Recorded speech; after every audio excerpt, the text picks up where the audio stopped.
কন্যা সন্তানের মা হলেন নায়িকা শবনম বুবলী। শাকিব খানকে করলেন ট্যাগ। শাকিব খান কি জানে না সে বাবা হয়েছে?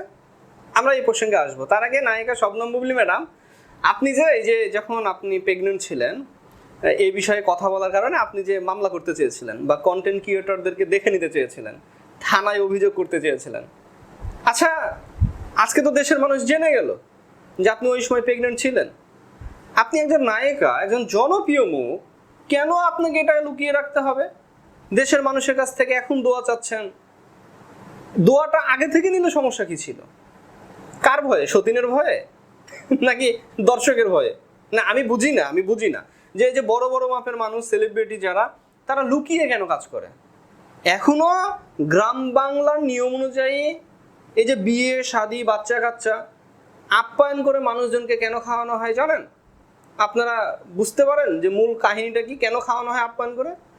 আপ্যায়ন করে লোকজনকে খাওয়ানোর একটি মাত্র কারণ, 10 জনের দোয়া নেওয়া। 10 জন আসবে আমার বাসায়, একটা গরিব মানুষ, একটা গরিব ফকির রাস্তা, সেও দেখবেন ভিক্ষা করে হলেও টাকা নিয়ে মিনিমাম গ্রামের বেশ কয়েকজন মানুষকে দাওয়াত দিয়ে খাওয়ায়, শুধু তার মেয়ের জন্য দোয়া নিবে তাই, বা তার যে সন্তানের বিয়ে হচ্ছে তার জন্য দোয়া চেয়ে নিবে তাই। অথচ যারা জনপ্রিয় তারা লুকিয়ে বিয়ে করে, লুকিয়ে বাচ্চা কাচ্চার মা হয়।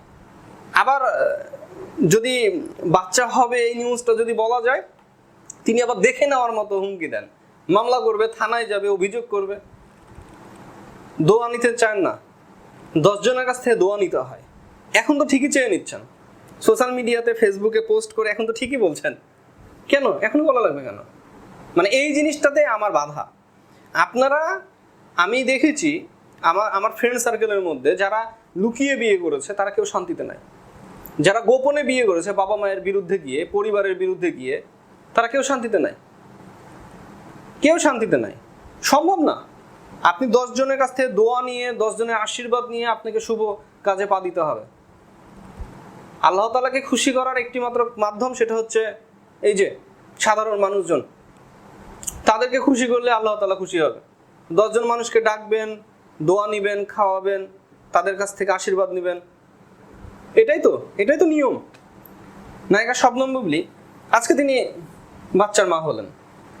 আজকে না, এখন থেকে আরো প্রায় 25 দিন আগে তিনি বাচ্চার মা হয়েছেন, 11 তারিখে। হ্যাঁ, 11 তারিখে বাচ্চার মা হয়েছেন। তো আমরা জানতাম যখন তিনি আমেরিকা থেকে বাংলাদেশে আসলেন, তিনি তো লেট করেছিলেন বাংলাদেশে আসতে, 3 মাসের ওপর সময় লাগিয়ে দিয়েছিলেন। তখনই আমরা বুঝতে পারছিলাম, এবং অলরেডি আমাদের কাছে ওরকম ছিল, নিউজ জানিয়ে দিয়েছিল ফোন দিয়ে যে নায়িকা শবনম বুবলী প্রেগনেন্ট। সেটা নিয়ে কথা বলার কারণে কত কি, তাই না? যাই হোক, সঠিক জ্ঞান দিক। এর পরের বার যদি বাচ্চা কাচ্চা হয় তা আগে থেকেই বললেন, আমরা গিয়ে স্বাদ খাওয়াই আসবো, মিষ্টি টিষ্টি নিয়ে যাব, ঘটা করে অনুষ্ঠান করবেন, প্রোগ্রাম করবেন। হ্যাঁ, ব্যাপার স্যাপার আছে না, গ্রাম্য একটা ব্যাপার স্যাপার আছে না, সামাজিকতার একটা ব্যাপার স্যাপার আছে না। সাকিব ভাইকে নাইলে আবার বর সাজাইলাম, সমস্যা কি? সাকিব ভাই বলে যে আমার ঘর নাই, সংসার নাই, আমার বউ নাই, আবার দেখি 3 বাচ্চার বাবা হয়ে গেছে। এই সাকিব ভাই, যাই হোক, সাকিব খান যতদিন যাবে তত ফ্যামিলির কারণে তিনি হাস্যকর হবেন, তাছাড়া আর কোনো কারণে না।